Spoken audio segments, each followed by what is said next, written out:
Hello and welcome back to Foos Entertainment. This time for a film I've been wanting to see for years and years and years, and I finally watched it last night. And I gotta tell you, this was one very fun movie. If I can't see my tie in the camera, people, it means it's too high. Here we are, much better. But 2004's Shaun of the Dead. This is the new UHD 4K version of the movie. As always, when it comes to these type of reviews, I do not have a 4K display. I do have a 4K player, and my sound system does have next generation audio. But that doesn't mean you cannot experience 4K and all the perks that it comes with it. Alright. First, my opinion of the movie. Scottish tea is always wonderful. I thought that this was very much the perfect combination of a comedy, drama, and this in-your-face exposition horror movie all at the same time, and it does it so well. I mean, you're terrified and thrilled, laughing your ass off, and wondering if the main character is ever going to get back with his woman throughout the entire movie, and it's actually a fun combination of feelings.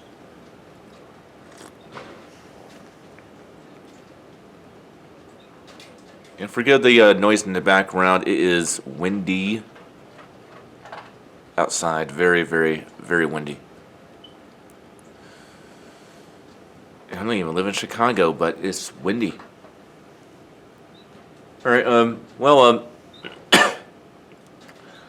I like about it is it's not often where you have a film that's like a cult movie. Now, what's funny about Shaun of the Dead is when it first came out in theaters, obviously it was not received critically by people at all. It's like one of those films where it lives and creates its own legacy through home video. And that's certainly the case with Shaun of the Dead. And, of course, like me, although I wasn't born in the UK, but like me, Shaun of the Dead is very British.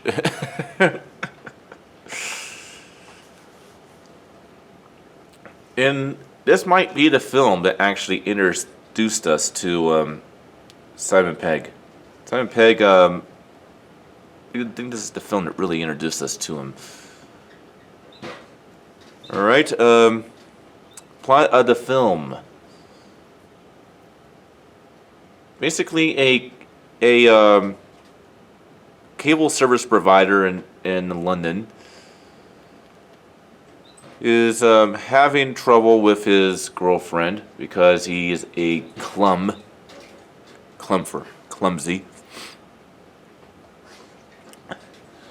And basically, one day, hungover, going for his usual morning routine.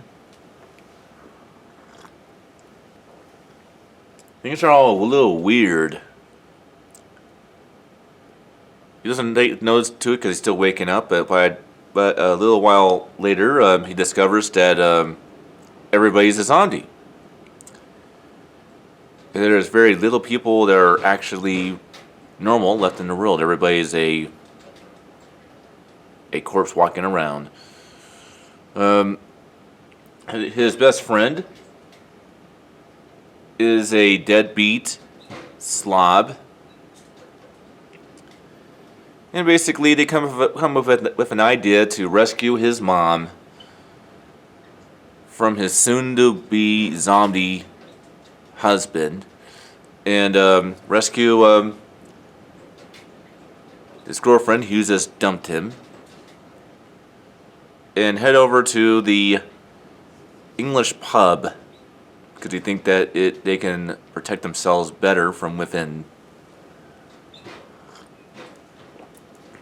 And upon doing all that, all hell breaks loose. It is a bloodfest of a good time. And eventually, his best friend succumbs after being bitten by a zombie, and then it comes to the very perky, funny ending of the movie. Basically, the military show up, blast all of them to hell, and then we see that somewhat of the domestication of them. Like our main character has his friend tied up in his garden area in like some little shed or something, and he still has a sense of humanity, and they're playing video games. Really funny. And of course they have all sorts of weird things they're doing with zombies, like freaking game shows and stuff like that. Very, very funny. Yeah, like I said, this is a perky movie. It's definitely hilarious. It's definitely shocking, and no, it's not for children. This film is very, very rated R for zombie violence and gore, so sorry, children. This review is not for you. What it is for most of my fans on this channel, all 82 of you and sometimes 83, who really like it when I review scary movies and horror movies and exposition films. So this is really for all of you. Alright, well, quality of the film. Again, this is the 4K version, so happily enough, this is the one time I think I've seen Universal not screw with the aspect ratio of a film. The film is presented in 2.35. I'm very surprised. Very, very surprised. Of course, I also was surprised when I did the Bourne films recently that the first two were in 2.35. But I'm very surprised that this one is. The color palettes and stuff like that. This is a very digital looking movie, much like any other Universal film, but because this is really purely a Universal movie series release. Actually, take it back. This is a Studio Canal release. This is a Focus Features Studio Canal release. But it definitely has a digital look, but the 4K, because maybe I have freaking master on a movie, but on a 2K display, you still get the 4K scan. That still exists, so you can still kind of see all the work they did to a degree. The black levels have definitely notched it up a little bit. I have not seen the original version, but I can definitely notice that black levels are very, very defined. You can see a lot more rich detail at darker levels and darker sequences of the film, which definitely tells me that the HDR10 that they have on this film will make your 4K display really, really happy. The vibrant colors and daytime sequences are a lot brighter than that of a regular digital Blu-ray that you have from Universal. There's a lot more contrast and a lot wider color range that you can enjoy on this particular film, probably due to the HDR or Dolby Vision aspects. Usually, probably HDR10 or Dolby Vision. It really depends on your preference. And so, yes, it is definitely an upgrade from the original Blu-ray for sure. And I even know that because I've seen so many movies on my 100-inch projector screen where I can see every little detail within details that I can definitely see when they've done some really good work and when they haven't. The audio. The audio is in DTS-X immersive master audio. This one is good. I gotta tell you, I actually really, really liked the DTS-X the sound experience of this movie. It's not bad at all. Granted, there are better DTSX presentations. I would say that Shaun the Dead does beat Jason Bourne's DTSX, and as well as Atomic Blonde's, just because of the fact there's so much more going on overhead. And it's not like, you have overhead effects happening when they need to happen in the movie, but you actually have at least something going on overhead throughout the movie, and it feels like it's designed to do so. And I definitely like that. It's either that or Shaun the Dead is just a really exciting, effect-worthy movie to where you have so many things going on overhead. It's really hard to tell. But I had a very, very good time when it comes to the sound design of this movie. And yes, I definitely recommend Shaun the Dead.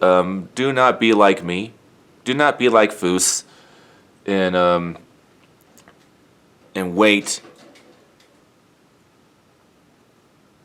Let's see, I need to do a little math here.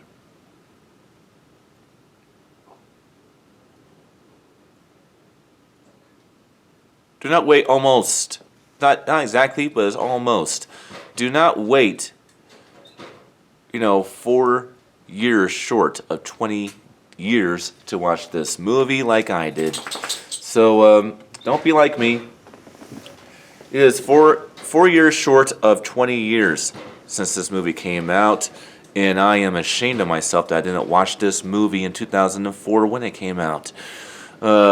I'm very, very sad of myself for that. So don't be like me. You haven't seen this movie and you're still pretty young and fresh. Go watch it. Get this Blu-ray. The regular Blu-ray or the 4K one, or even the crappy DVD if you so choose. Just go watch this movie. It's fun. You're gonna laugh your asses off. You're going to be excited. You're gonna be thrilled. And that's all there's to say about Shaun the Dead. It was a pleasure to review this movie, and I hope to see you guys here again soon. Until then.